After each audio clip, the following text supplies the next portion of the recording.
So the idea of this video is to give you an idea how to put up the Hypoxico queen size portable tent seen here, and later in the video the king size deluxe tent. We just ask when you first get them out of the pack like this, there are very large plastic windows which can get a little bit brittle if they're very cold, if it's just coming from a cold car. We just ask if you could allow the tent to warm up to room temperature before unpacking it. And then you'll have these two poles go from each corner to the same corner and go into the eyelets, as you can see here on the corners, and they cross the two into U shapes from corner to corner, as you'll see in a second, to make the tent go up.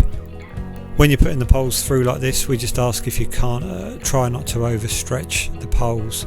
They should slide into the tent easily if done correctly and carefully, and not have to overbend to not snap the poles. Once they've gone in, the little plastic clips here just go onto the poles just to pull the edges of the tent out. The tents aren't designed to be airtight.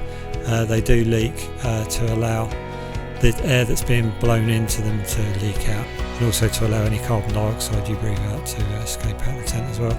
There's just some little ties here which can just tie onto the poles.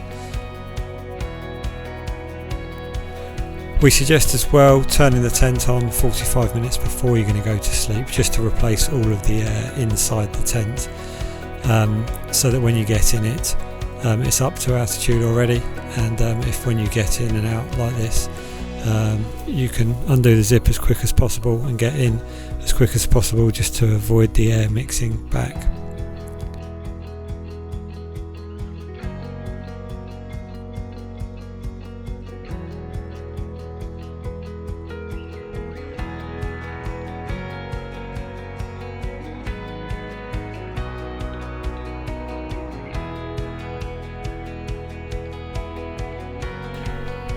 The king size tent has two carbon poles which go in U shapes at the end, as you can see here.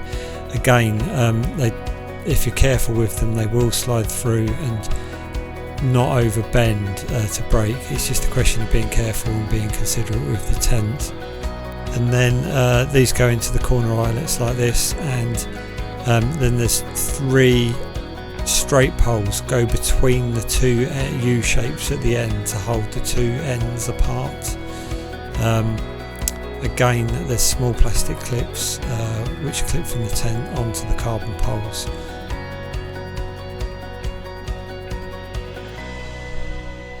The three horizontal poles are made up of the two sprung together poles go together and then slot into each other with the small clamps which then hold these poles apart, so they slide into the little eyelets on the tent, and then you push them apart, tension them and do them up with the small clamps.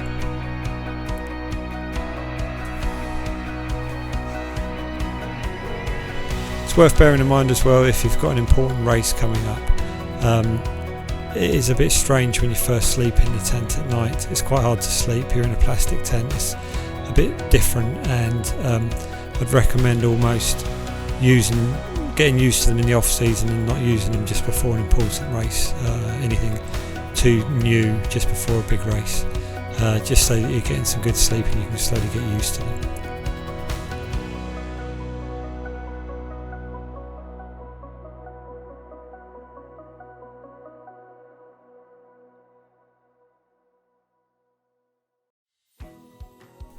When it comes to the generator setup, the plastic tube plugs into the front of the unit here with a clip.